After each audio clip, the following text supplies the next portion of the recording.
Hello, I'm Jamie from Not So Wimpy Teacher, and this is the third video in my series about teaching writing.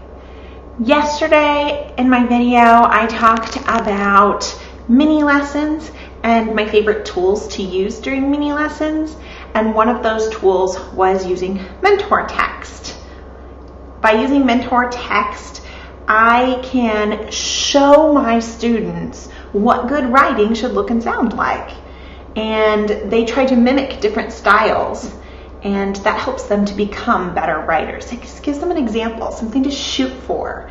And so I love using mentor text in my writing lessons.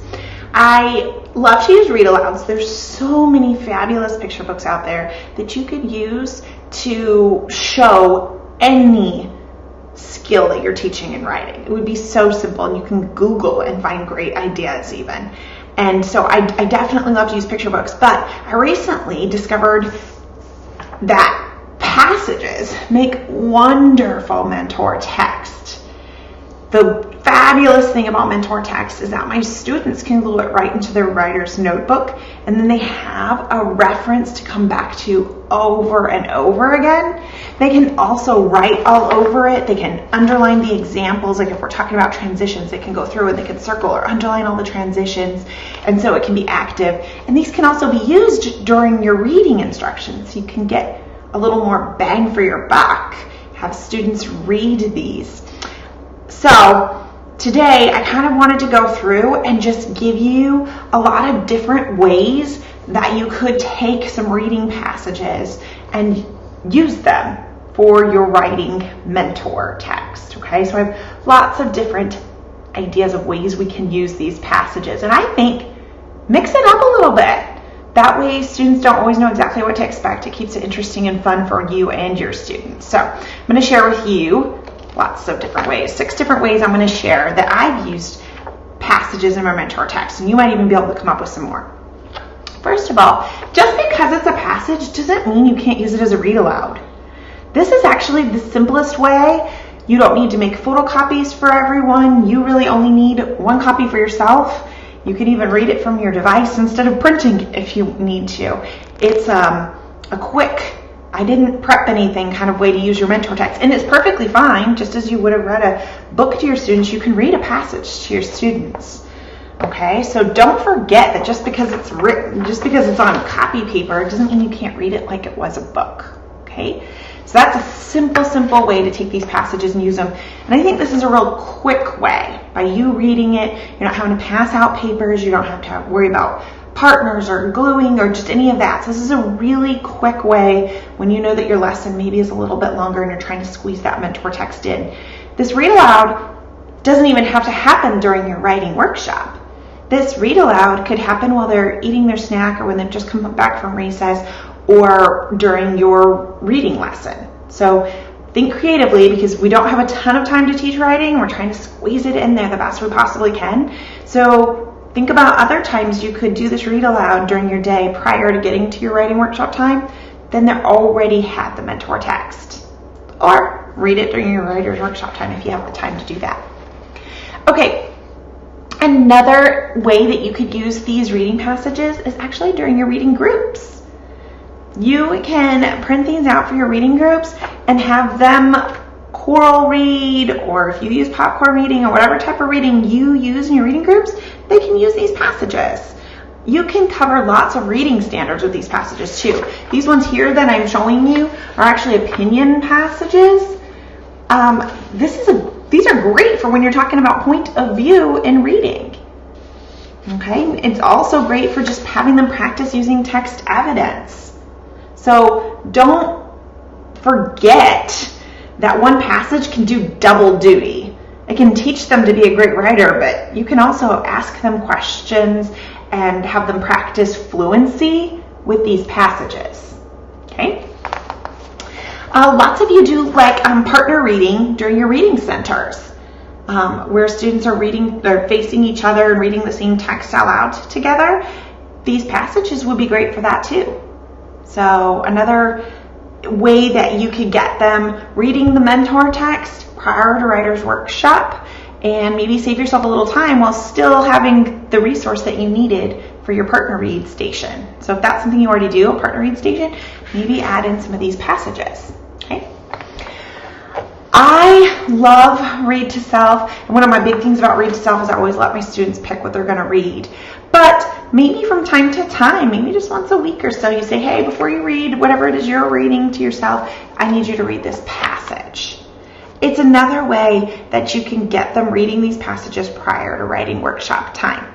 And if you really don't have time to read them during writing workshop, then you got to get creative. So you can always have students read them to themselves.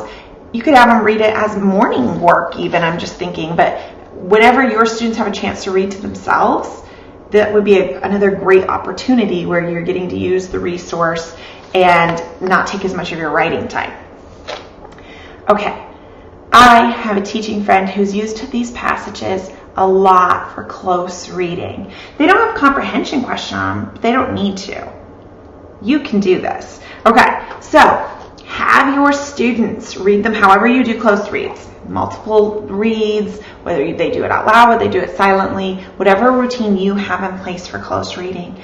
But think about having them also mark up this text as a writer.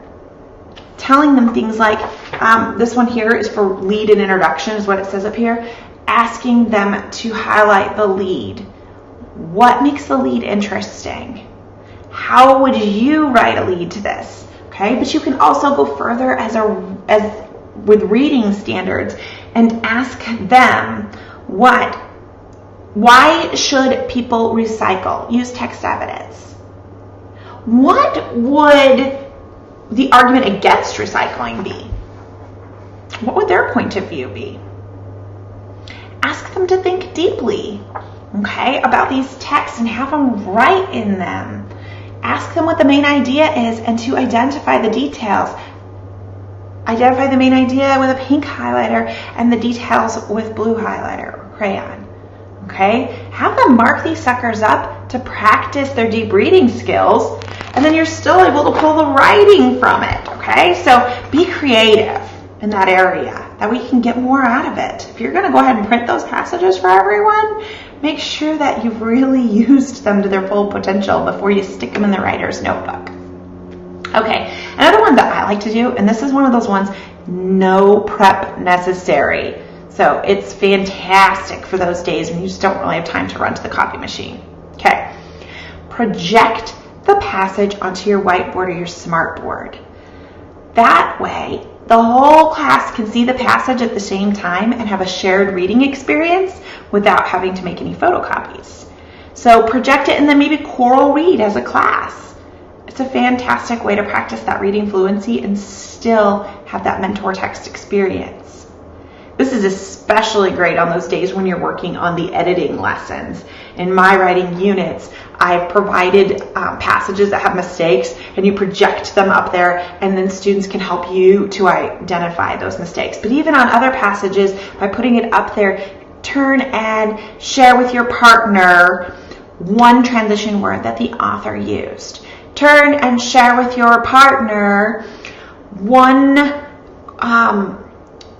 way that the author used the show don't tell technique. Turn and share with your partner one vocabulary word or unique word that the author used to show that they are an expert. Okay, and then you as a teacher can be circling and underlining up in front of the class so that you're having this shared reading experience, and it can go relatively quickly because you don't have to worry about materials being passed out. So I hope that these ideas give you some new ways to try and use the mentor text passages that I've included in all of my writing units. And if you want to check out any of those writing units, I have a link in this video description for you. So my next video is going to be all about that independent writing time. I'm going to be showing you my writer's notebook and how I use it and how I help to get students writing during that entire time. So I hope you'll tune in for that next video. Thanks, guys. Have a good day. Bye.